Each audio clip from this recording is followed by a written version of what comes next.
Pozdravljeni. Kakšna bo usoda novele zakona o zakonski zvezi in družinskih razmerjih, ki izenačuje pravice istospolnih in raznospolnih parov? Državni zbor je razpis referenduma o zakonu zavrnil, pobudniki referenduma pa že napovedujejo ustavno pritožbo.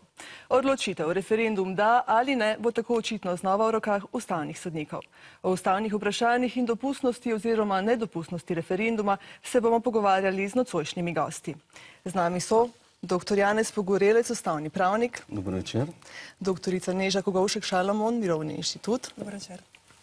Doktor Ciril Ribičič, ustavni pravnik in nekdanji ustavni sodnik. Dobro večer.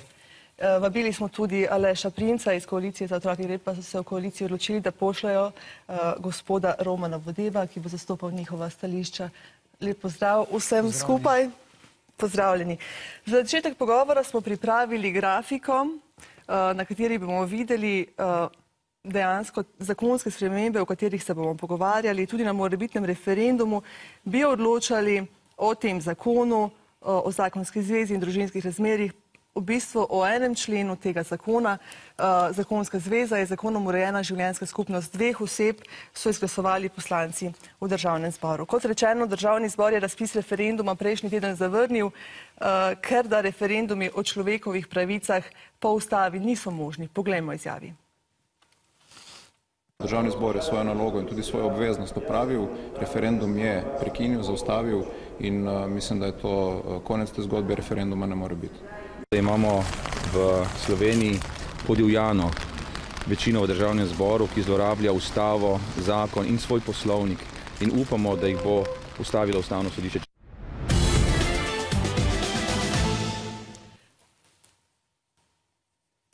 Gospod Vodeb, zastopate Koalicijo za otroke gre. Zakaj menite, da je ta odločitev parlamenta neustavna, nezakonita? Nekaj členov tukaj je v tem zakoniku, ki so nasprotju z ustavo. Zdaj 53, 54, 56, ne. Ta zakon je bil pisan za očete in mame in njihove otroke in ne za istospolne. Leta 76, tisti, ki so ga pisali, na kraj pameti jim ni prišlo, da bo to nekoč gejevski zakon. In če ustavno sodišče tega ne bo razumelo, potem ne obstaja še Evropsko sodišče, ker spremeniti paradigmo, to je celotna paradigma spremenjena. Rasa homo sapiens ima dva spola. In zdaj posegati v to paradigmo, ki je naravna, normalna, to je tak absurd in to narediti s trikom.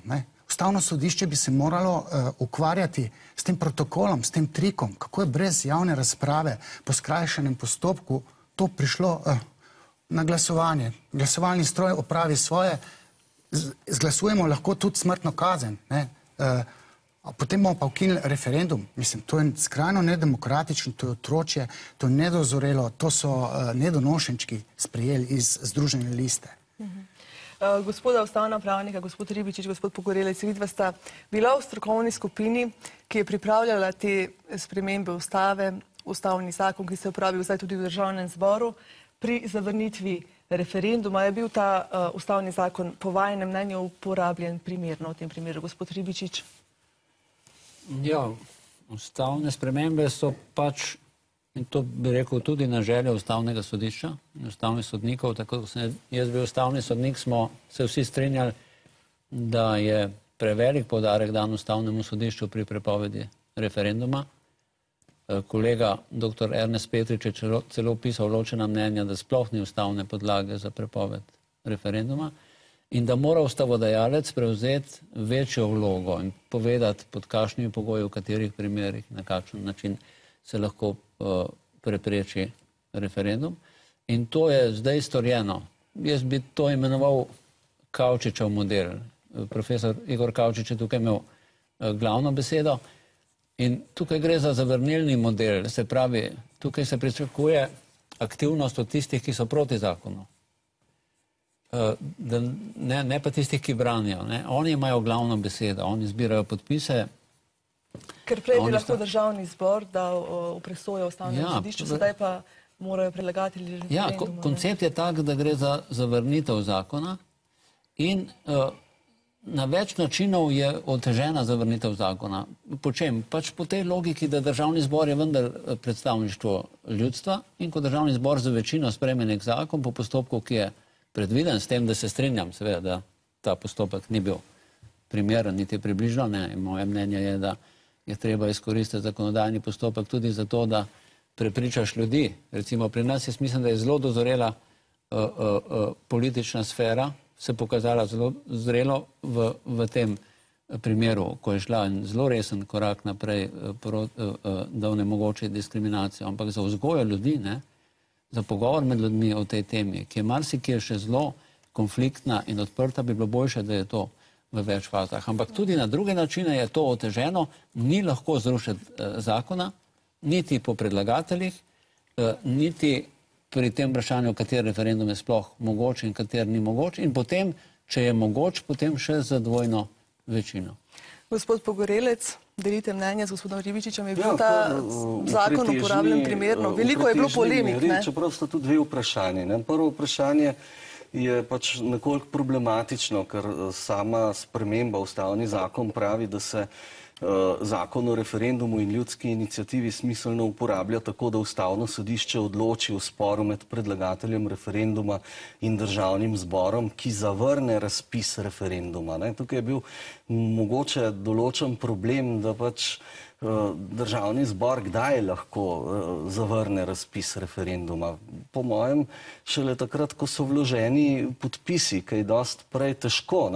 Seveda ta druga razlaga, da pač po neki smiselni uporabi zakona o referendumu, ki žal še ni bil v tem času spremenjen, da lahko to vseeno že vnaprej naredi. Jaz niti ne bi zelo polemiziral okrog tega, ker kar je tukaj pač je, vsekakor bi se dalo iti v obe smeri in tudi reči, počakajmo, da pride do vložitve teh podpisov. Mnenje zakonodajno-pravne službe parlamenta je bilo, ne, da tako, lahko med ali po... Ja, kot rečem, možno se je bilo po mojem na obe strani postaviti. Tisto, kar je bolj po mojem problematično, je to, da, kar je pa profesor Ribičič prej omenil, da smo imeli dejansko ustavno sodišče na nek način v težavah, ko je moralo odločati o referendumu, v času referenduma, v času, ko je referendum že razpisan, o tem, ali je pravzaprav neka določba ustavna ali ni ustavna, potem je to zavlačevalo razpis referenduma, je ves čas ustavno sodišče spravljalo pred očitke o neki arbitrarnosti, ker je ustavno sodišče moralo o ideoloških vprašanjih ves čas odločati. In ena bistvenih želja, ki smo jih imeli, ko smo to spremembo pripravljali, je bila ta, da bi vnaprej vedeli, kateri referendumi so dovoljeni in kateri referendumi niso dovoljeni. To je pač tudi v skladu z nekim načelom pravne države, pravno varnostjo. Potem nam je pa tekom postopka padla v samo to spremembo ob treh drugih izjemah oziroma situacijah, ko referendum ni dovoljen, nujni zakoni in tako naprej, še ta alineja o človekovih pravicah.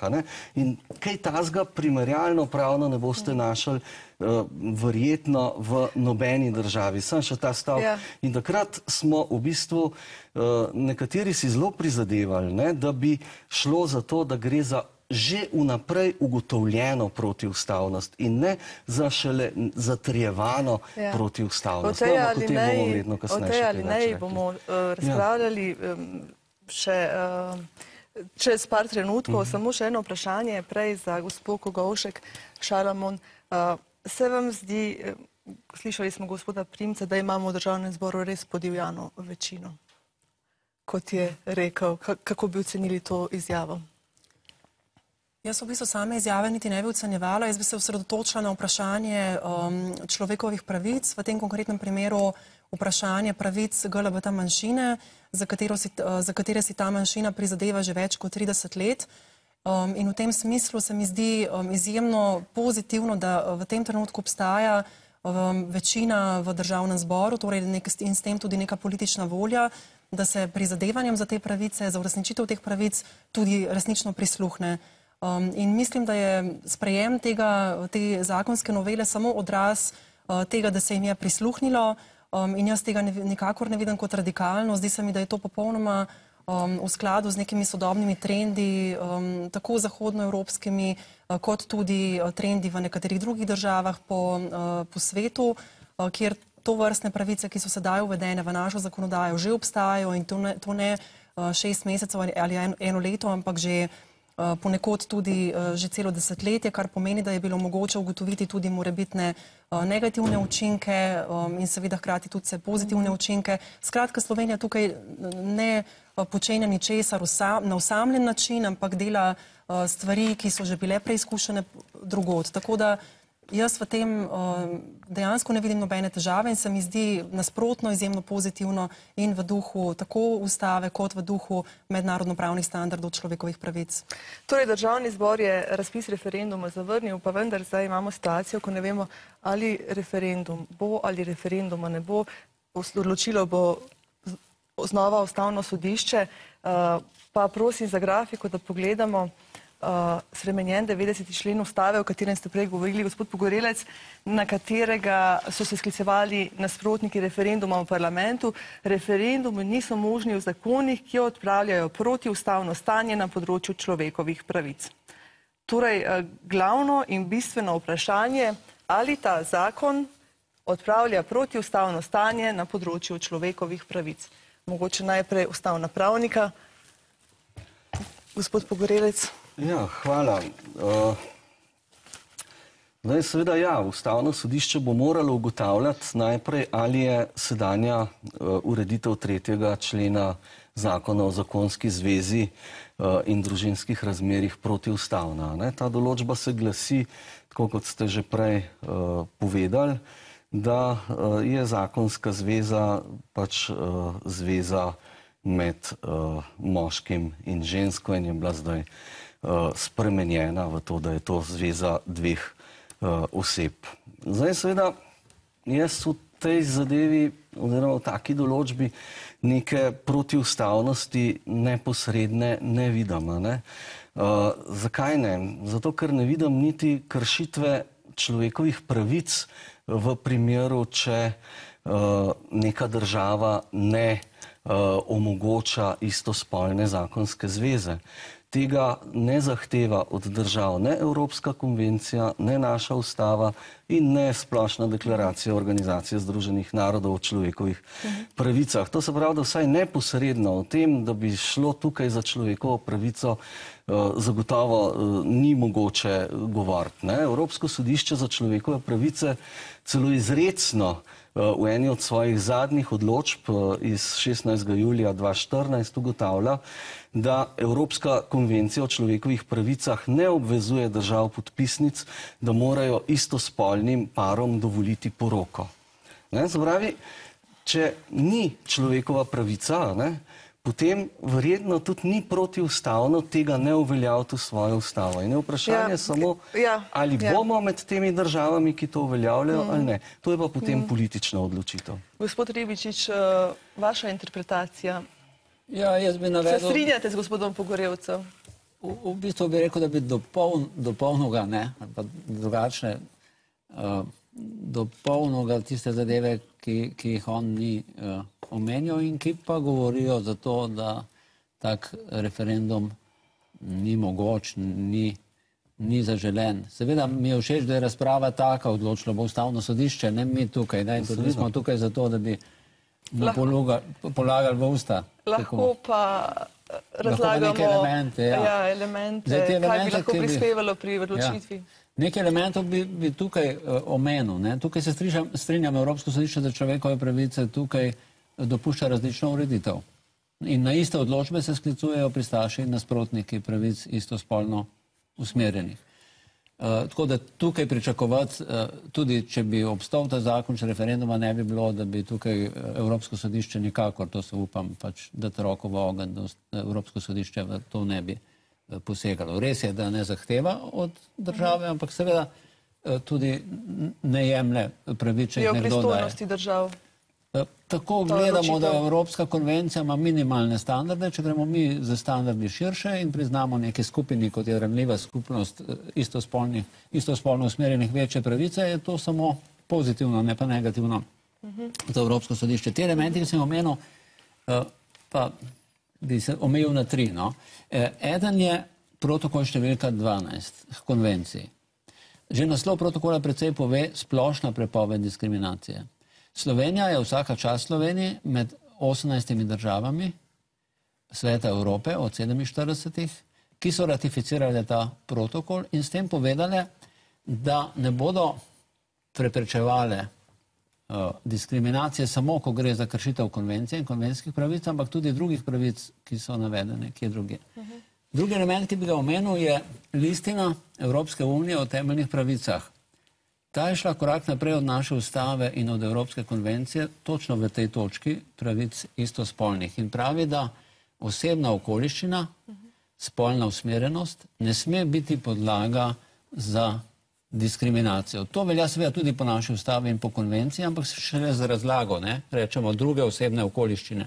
Medtem ko Evropska unija pa izrecno pravi. In tretji argument, ki bi ga navedel, je pa argument naše ustave, podobno tudi konvencija, ki pravi, ne smete uporabljati te ustave, ne smete uporabljati te konvencije za omejevanje pravic, ki jih priznava kakšen drug akt. Mi vsi vemo seveda, da ta zakon še ne velja, ne? Se razpravlja o referendumu, o uveljavitvi tega zakona, ampak vendarle načelo, da ustava ni namenjena temu, da se omejujejo pravice, ampak da se pravice širijo, se mi zdi ena bistvena značilnost naše ustave, pozitivna značilnost. Najlepša hvala. O pravni sodni praksi bomo še govorili. Gospod Vodeb, vi boste to odločitev Državnega zbora zdaj izpodbijali na Ustavnem sodišču. Kako boste skušali prepričati Ustavno sodišče, da bo referendum pustilo? Najprej bom jaz zdaj povedal, da z neko analitično logiko, ki jo eni pravniki ni nujno, da jo imajo, analitični filozofi bi znali povedati, kaj je analitično sklepanje.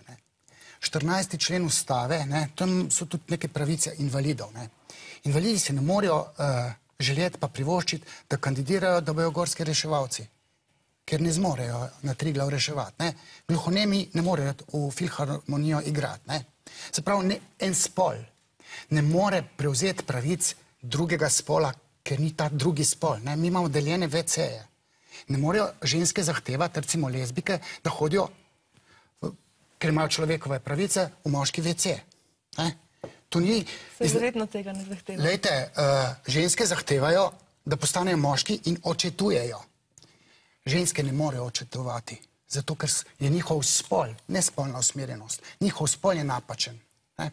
In zdaj analitična logika, da jasen pogled, da se ne morejo geji in lezbike sklicevati na 14. člen, zato ker so napačnega spola. Se pravi, enakost pred zakonom je ta člen ustave. Glejte, mi smo lahko enaki po 14. členu, ampak ne iz razlik spola. Če mi nismo, recimo, pri plesu obstaja moški plesalec pa ženska plesalka. Veste, ti geji bi radi na svetovnem prvenstvu tekmovali dva geja na svetovnem prvenstvu, kjer plešeta moški in ženska. In se sklicujeta na neke človekove pravice. A bomo zdaj to kupili? Mislim, zdrava kmečka pamet, da latinsko-ameriški standardni plesi, da je to moški in ženska, ona dva plešeta, ne dva geja. In geji protestirajo, da nima človekovih pravic. Zahtevajo pravice nasprotnega spola. Tako kot ženske zahtevajo pravice očetov, ki so moški. Glejte, banaliziram, ginekologu ne more gej jeti, ker njegov spolni te prav. Gospa Kogovšek, vi ste bili del raziskave, ki je prejšnji teden objavila Legebitra, kjer ste izpostavili, da so istospolni pari v Sloveniji diskriminirani v 70 zakonih. Lahko kaj več poveste o tem? Ja, to je bila raziskava, ki je bila narejena v okviru večjega projekta, ki ga financirajo norveški finančni mehanizmi. V tej raziskavi je sodelovalo 5 pravnikov. Pregledali smo večino najpomembnejših pravnih področji, torej od družinskega, civilnega, delovnega prava, prava socialne varnosti, gospodarskega prava, kaznovalnega prava, upravnega prava. Trudili smo se pregledati praktično vse zakone, ki se kakorkoli dotikajo vprašanja recimo družinskih članov, ki kakorkoli omenjajo recimo različne dolžnosti ali pa privilegije ali pravice zakoncev, ker je to tista točka, kjer bi recimo, kjer bi novela tega zakona vplivala potem lahko, ne? In na ta način smo ugotovili, da je vsaj 70 zakonov takšnih, kjer obstaja diskriminacija. Pri tem pa niti v enem zakonu ni bilo mogoče razbrati nekih upravičenih razlogov za to vrstno različno obravnavanje.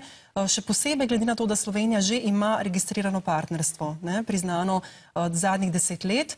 In zelo malo takih zakonov je, kjer je to dejstvo odraženo, torej ki so se v tem času zadnjih 10 let, potem ko je bilo registrirano partnerstvo uvedeno, ustrezno spremenili na način, da sploh odražajo to dejstvo, da registrirano partnerstvo obstaja. Torej, ko govorimo o tem, da so te zakoni diskriminatorni, imamo v mislih oba pola, ne? Tako tisti pol, kjer se priznavajo v teh zakonih določene pravice, naprimer zakoncu, ne?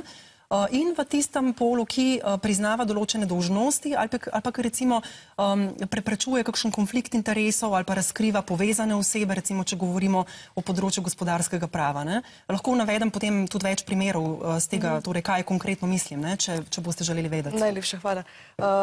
Gospoda ustavna pravnika, Ustavno sodišče v Sloveniji je o pravicah istospolnih že odločilo. Imamo 2 odločbi, ki se nanašata na dedovanje. Imamo tudi odločbo, ki se nanaša na to, da je dovolilo referendum o družinskem zakoniku. Kaj bi lahko rekli, kako bodo te odločitve iz preteklosti vplivali zdaj na odločanje v tej situaciji, ko bo Ustavno sodišče znova odločalo o tem, ali dovoliti referendum? Predsednik Ustavnega sodišča je nekaj že rekel, ne, na vprašanje včeraj na tiskovni konferenci. Ja, da bo težko vlekel ja, da je težko vleči tukaj vzporednico, ker je situacija bistveno različna. Kaj je različno? Ne? Različen je družinski zakonik. Ne?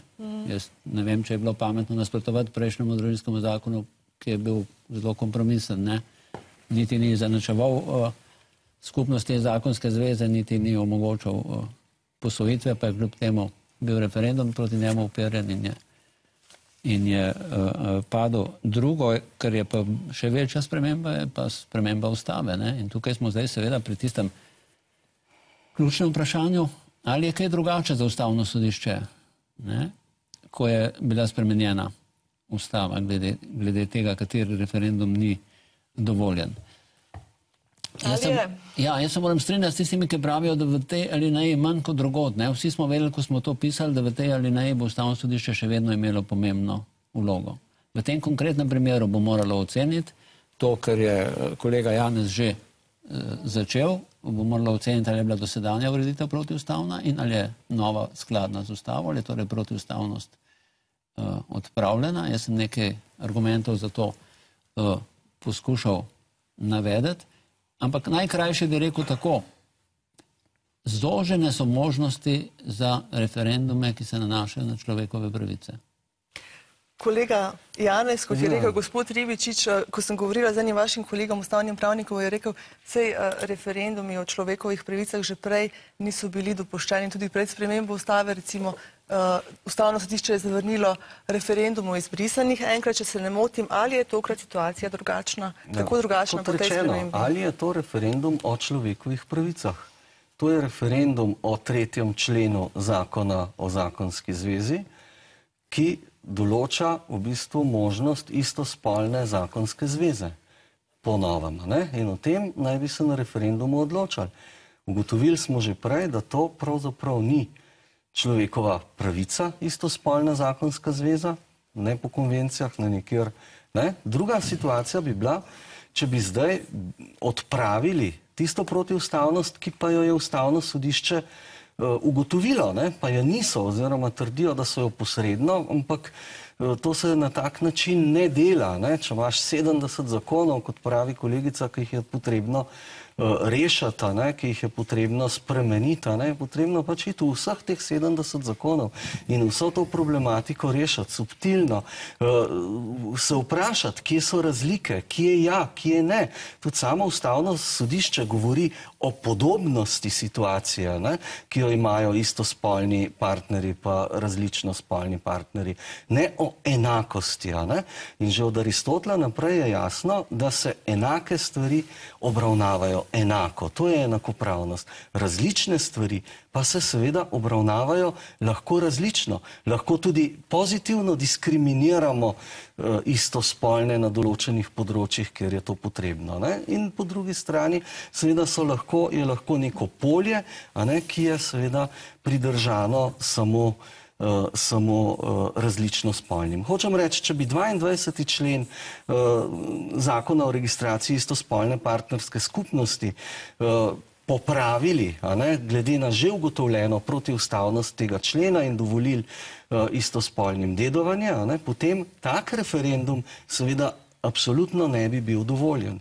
Veliko vprašanje pa je, kaj je pa zdaj seveda s tem referendumom, ker vedeti moramo, da je Ustavno sodišče že oblikovalo doktrino, po kateri ne bo prepovedovalo referendumov, če Državni zbor pod krinko odprave neustavnosti v zakon spravi še različne druge stvari, ki z odpravo neustavnosti nimajo zveze. In istospolna poroka z odpravo neustavnosti nima zveze, ni človekova pravica. In tukaj seveda je potem zelo vprašljivo, ali bo Ustavno sodišče si lahko dovolilo takšen referendum potem na koncu prepovedati. Po mojem prepričanju pravzaprav ne, ker je zraven vključena neka stvar, ki pravzaprav ni. Celo kot primarna, istospolna zakonska zveza je trenutno primarna stvar. Gre pa zgolj za vprašanje čist politično. A hočemo biti med tistimi 20 državami, ki istospolno zakonsko zvezo dovoljujejo, ali bi bili rajši malo bolj konzervativni in bi pač bili še nekaj časa tradicionalni. In o tem pa seveda lahko ljudstvo odloči. Kakšna situacija v tujini? Bomo še pogledali, gospa Kogovšek, imeli ste repliko. Jaz bi se želela samo na to odzvati, glede opcije, da bi se recimo prek 70 zakonov novelirali na tak način, kot se recimo zdaj teh par zakonov v preteklih 10 letih noveliralo. Prvič, če bi se to želelo storiti, bi se lahko že storilo, ker je za to že bil čas v preteklih 10 letih, odkar partnerska skupnost že obstaja, torej registracija že obstaja v Sloveniji, pa je bilo to narejeno le delno. Še vedno, kot rečeno, smo odkrili vsaj 70 zakonov, ne primerov, ker primerov je več, ker v vsakem zakonu obstaja več protiustavnosti, pa to ni bilo storjeno in v bistvu je dejansko si to težko predstavljati, koliko časa bi to vzelo, koliko resursov, tako Državnega zbora, zakonodajno-pravne službe, da ne naštevam. 70 zakonov ni malo, traja dolgo časa, da to spremeniš, plus, če se tega lotiš, lahko mimo grede kaj spregledaš, pa je to prav tako lahko potem problematično. Skratka, neustavnosti bi lahko ustajale. Tako da jaz želim poudariti to, da s tem, ko se novelira torej ZZDR, torej Zakon o zakonski zvezi, se na zelo eleganten način hkrati odpravlja tudi vse te protiustavnosti v teh 70 zakonih, ki so po svoji vsebini veliko bolj, kako bi rekla, nesporne. Tudi pobudniki referenduma se strinjajo s tem, ker so sami povedali, da nimajo nič proti temu, da se priznajo vse ekonomske in socialne pravice. Predvidevam, da nimajo nič proti temu, da se tudi recimo registrirane partnerje prepozna kot tiste, ki so povezane osebe. Lahko pobudnike referenduma vprašamo. Tako da ne vidim težav s tako elegantno rešitvijo, kot je bila speljana na ta način. Zdaj, večina jih pa vidi in zdaj ta večina bi rada pa povedala, da ne bo izenačila obeh spolov, ker rasa homo sapiens na planetu Zemlja ima moške in ženske.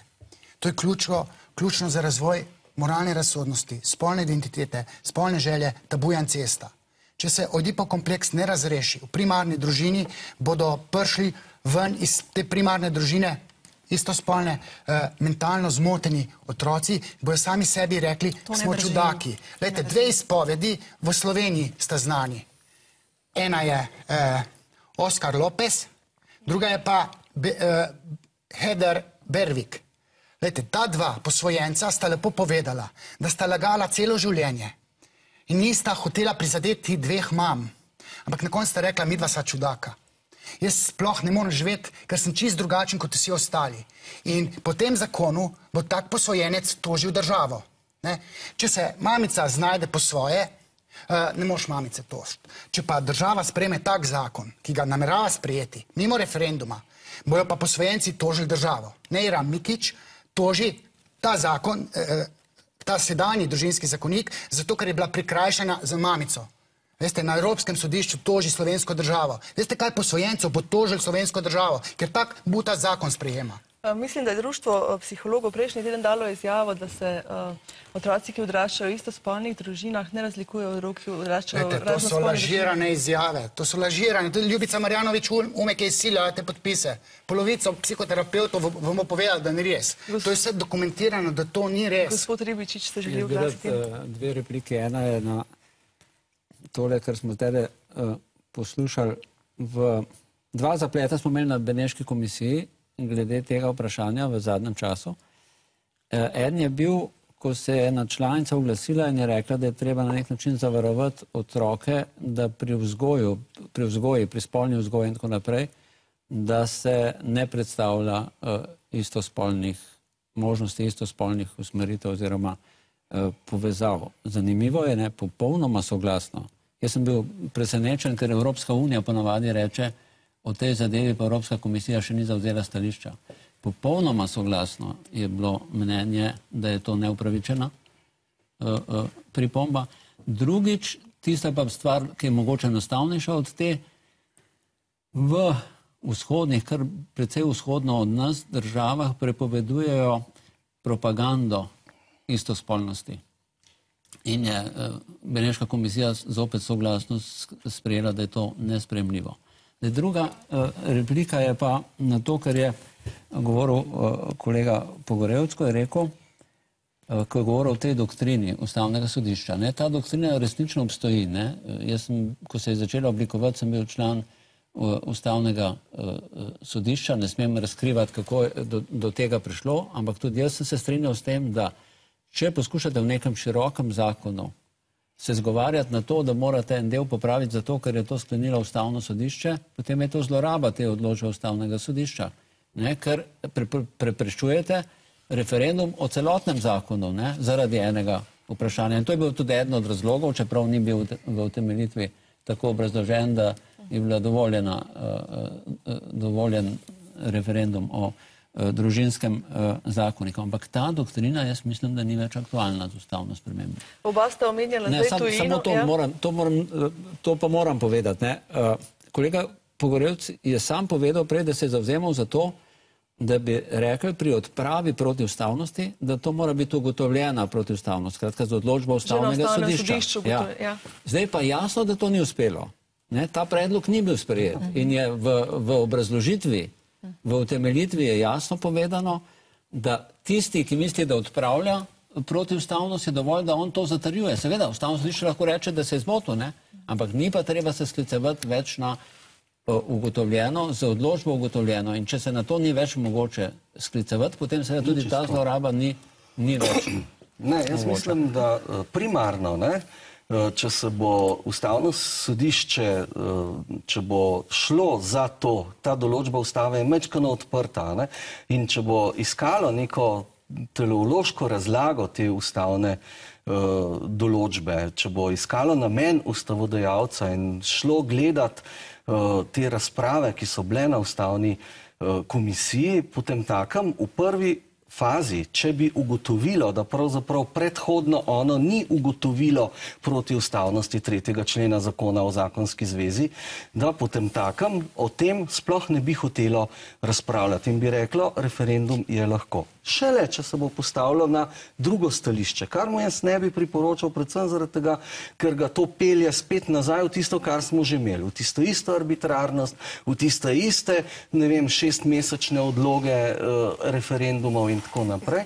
Če se bo odločilo, torej, za to, da bo šlo pač vseeno noter, potem ga pa seveda verjetno vseeno veže ta njegova ista doktrina, ki jo je že oblikovalo, se pravi, da ne bo prepovedovalo referendumov, ki presegajo obseg tistega, kar je Ustavno sodišče v svoji odločbi ugotovilo kot neustavno. In zaenkrat je ugotovilo kot neustavno izključno samo dedovanje. Bi se pa zelo rad potem navezal še na tisto, kar je elegantno samo 3. člen spremeniti. Ampak kasneje. Ker smo se toliko navezovali na tujino, se pač ozrimo zdaj v tujino. Na svetu je 20 držav, kjer so poroke istospolnih parov mogoče, 11 v Evropi. Poglejmo prispevek Maše Tomažin Hladen.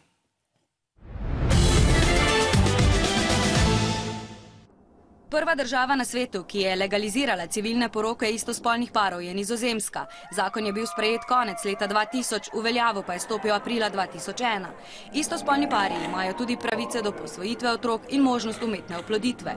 Evropske države, ki imajo zakonom urejeno sklepanje zakonskih zvez med istospolnimi pari, so še Belgija, Španija, Norveška, Švedska, Portugalska, Islandija, Danska, Francija, Združeno kraljestvo in Luksemburg. Na Finskem bo zakon začel veljati leta 2017.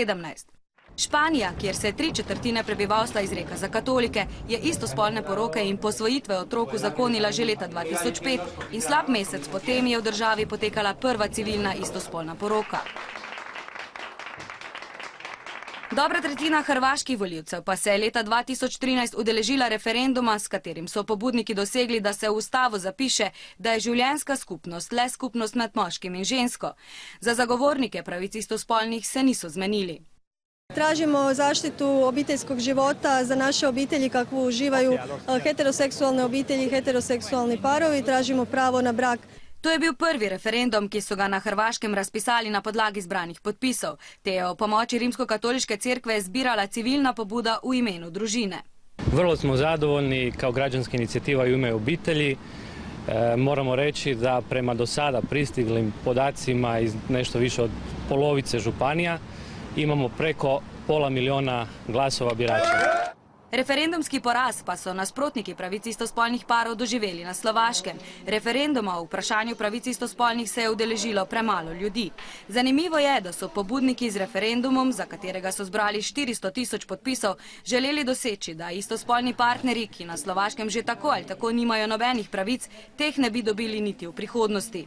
Takisto chápeme ten vývoj, ktorý je v západnom svete, ale pokladáme ho za určitý sociálny experiment, ktorý ešte nikto nevie, ako skončí. Rozumieme aj tomu, že aj možno o 10, o 20 rokov Európska únia, ktorá má svoje nástroje, bude presadzovať veci i v tej našej krajine. Avstrija je homoseksualnost legalizirala leta 1971, leta 2010 pa je začel veljati zakon o registraciji istospolnih partnerskih zvez. Pravice in dolžnosti med raznospolnimi in istospolnimi pari so skoraj izenačene, ampak es gibt immer noch das Eheverbot und Österreich ist damit das einzige Land der Welt, das volle Familiengründungsrechte, volle Adoptionsrechte, volles Recht der Fortpflanzungsmedizin in Anspruch zu nehmen für gleichgeschlechtliche Paare hat, aber immer noch das Eheverbot. Es gibt kein anderes Land der Welt, das eine solche Rechtslage hat. Grabner pravi še, da je osnovni temelj enakopravnosti enako pravo za vse in če obstaja institut poroke, mora ta obstajati za vse ljudi. Opozarja pa tudi, da je potrebno poskrbeti za pravice otrok istospolnih partnerjev, saj meni, da so ti prikrajšani. Die Kinder, die adoptiert werden, die mit Samenspende empfangen werden, völlig legal, ganz gleich über heterosexuellen Paaren, die sind dadurch, dass es das Eheverbot in Österreich immer noch gibt, zwangsweise uneheliche Kinder und man gibt ihnen gar nicht die Möglichkeit, dass sie eheliche Kinder werden, so wie das Kinder in heterosexuellen, traditionellen Familien werden können, wenn die Eltern heiraten. Po svetu so istospolne poroke dovoljene v Braziliji, v Južni Afriki, Mehiki, na Novi Zelandiji, v Urugvaju, v 36 državah, po ZDA in v Argentini. In prav tam je katoliška cerkev naredila izjemen korak. Čeprav nasprotuje istospolnim porokam, so lani v katedrali v Kordobi krstili prvega otroka istospolnega para.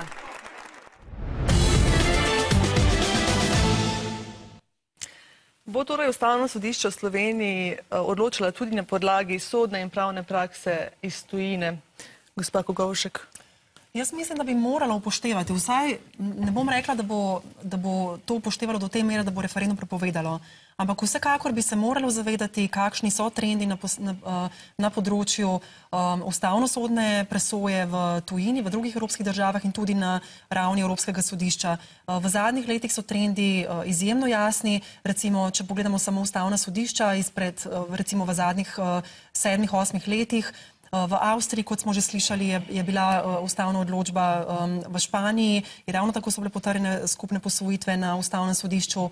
Avstrija je tudi, avstrijsko ustavno sodišče je tudi odločilo o tem, da mora biti postopek registracije v celoti izenačen z postopkom zakonske zveze, ker je pač tam sta še vedno dva ločena instituta, tako kot v Sloveniji, torej, da mora biti torej sam obred enak, da mora biti omogočen zunaj uradnih prostorov, zunaj uradnih ur, torej vse to, kar nas v Sloveniji še čaka. V Avstriji pa poroke pa niso dovoljene, ne? Tako, in Avstrija zdaj v bistvu v situaciji, ko ima popolnoma identično ureditev za obe vrsti partnerstev, imenuje pa se drugače. In je vprašanje tudi, ali je to ustavno vzdržno in ali je to neka konsistentna situacija. Torej, zaradi te odločitve Štrasburga, ki jo je prej omenjal gospod Ribičič, da države niso zavezane, da bi dovolile homoseksualne poroke, ne? Ja, seveda, niso tudi zavezane, da je ne bi dovolile, ne? Jaz bi, kar izvolite. Lahko jaz o telih trendih. Povejte. Veste, kak trend je na Nizozemskem? Da so pedofili ustanovili stranko, pa tudi v Ameriki, ne? Anarholiberalci bi radi seksali z 12-letnimi otroki. To je trend. Pedofilija nima nobene zveze z spolno usmerjenostjo. Veste, kak je pa trend na Norveškem? Da se norca delajo z genderja. Da so jim ukinili, kvid Norveško tole, ki je feminizem najbolj meditanten, ne? Ki so spole tam ukinili. Zdaj grejo pa nazaj, to je trend, ne?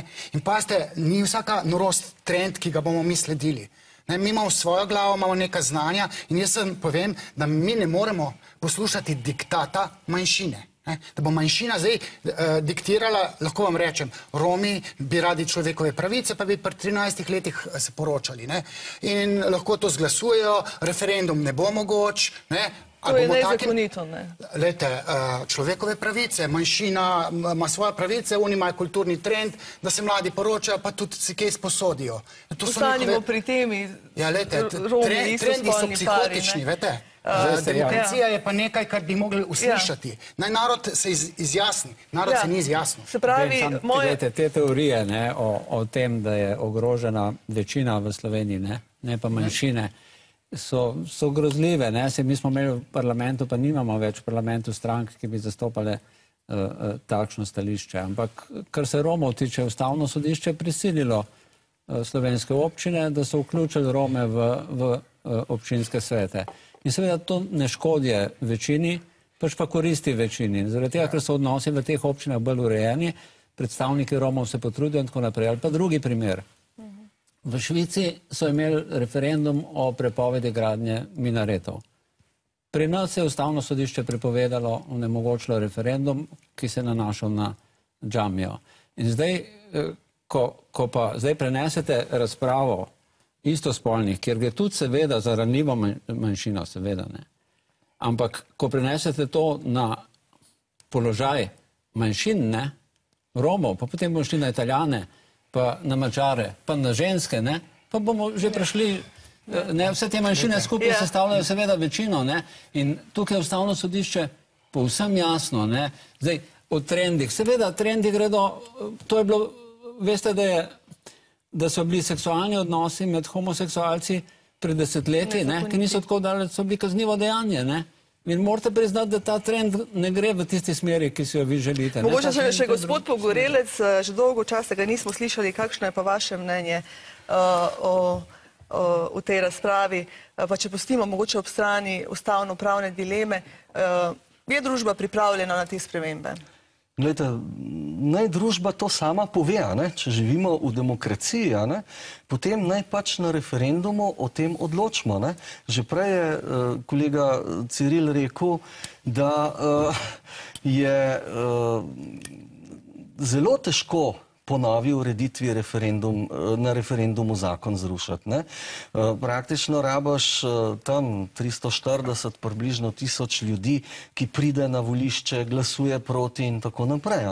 In dejstvo je, da pač se ne smemo demokracije bati. Treba se vprašati, ali je ta naša družba, ta trenutek, istospolne zakonske zveze pripravljena priznati ali pa jih ni pripravljena sprejeti. In tukaj seveda nima nobenega smisla to recimo silt, ne, z nekimi takimi na horuk akcijami in tako naprej. Ljudje morajo to sprejeti in če bojo ljudje vsi to sprejeli, če bo to neka legitimna odločitev, ne pa na hitro, na silo, ne, potem bo seveda tudi lažje jo uveljaviti. Medtem ko če bomo pa to počeli na silo, bo pa to zgolj kvarilo odnose med to večino in manjšino. In to najbrž za Slovenijo ni fajn. In treba je preprosto poskušati skrbeti za to, da bi se vsi v tej državi čim bolje počutili. In iti naprej pragmatično tam, kjer se pač da iti. Pri tistih zakonih, kjer se pač da iti.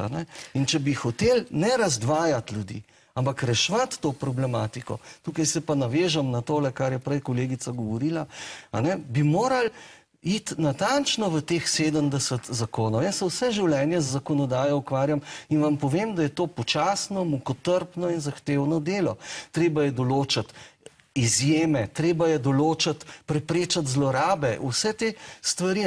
Ne moreš pa kar pripeljati slona v trgovino s porcelanom, ki se mu reče 3. člen zakona o zakonski zvezi, pa zraven ob odpravi kršitev morebitnih človekovih pravic in kakšnih tudi že ugotovljenih, reči, ok, pa še istospolne zakonske zveze mimo grede dovoljmo. To je stvar, o kateri se mora ljudstvo odločiti, o kateri moramo imeti nek konsens demokratične večine. Ja, zmanjkuje nam časa, rekli ste, da bi bil zakon zavrnjen, v referendumu bi moralo proti glasovati 340 tisoč volivcev. Zdaj, minutka še za vas tri. Moje vprašanje je, kako vi vidite, da se bo ta zgodba odvila, kako se bo končala? Jaz se ne bi želela napovedovati.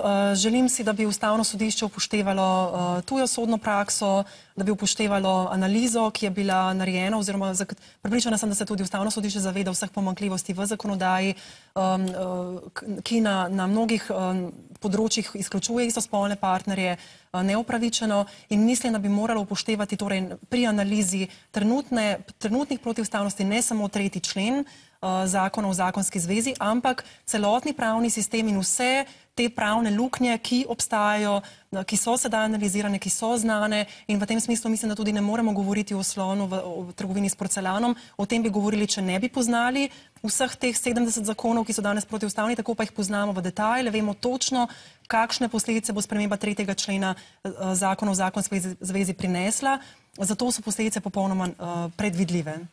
Gospod Vodeb, če pride do referenduma, mislite, da bo referendum zavrnjen, proti bi moralo glasovati? Da bo zakon zavrnjen? Jaz sem prepričan, da ustavni sodniki pa imajo malce analitične logike in vedo, da en spol ne more se sklicovati na 14. člen in zahtevati pravice drugega spola, ki izhajajo iz tega, da je to drugi spol. Ustavni sodniki bodo to vedeli, razumno odločili, da bo referendum mogoč. In tam 342 tisoč podpisov, glejte, jaz sem levičar. Levičari bodo glasovali za otroke, za očeta in mamo, ne 2A pa B, starša osebi. Skratka, jaz sem optimist. Gospod Ribičič, zadnja beseda je vaša. Rad bi opozoril na to, da je dvojna večina predpisana na referendum. Ne samo teh 340 tisoč, da mora biti 1/5 vseh volivcev proti. Najprej treba doseči več glasov proti kot za zakon. In jaz mislim, da je to zelo resen problem. Vi mogoče mislite drugače, jaz pa mislim, da se bližamo času, morda smo že v tem času, ko bo večina izglasovala pravice manjšine. Jaz na načelni ravni, tisti, ki pravijo, večina ne more odločati o manjšinskih pravicah, morda malo pretiravajo, ne, to mogoče tako malo preveč splošno rečeno. Ampak tisto, kar je pa Ustavno sodišče verificiralo, in to ne enkrat, zapisalo zelo odločno in jasno, je pa ustavna demokracija. Mi imamo demokracijo, ampak mi imamo ustavno demokracijo. V ustavni demokraciji je pa ustava meja tudi za odločanje večine. Tako večine v parlamentu, kot večine na referendumu. Dragi gostje, najlepša vam hvala za zanimivo debato. Gledalci, vam pa najlepša hvala, da ste nas spremljali in lahko noč.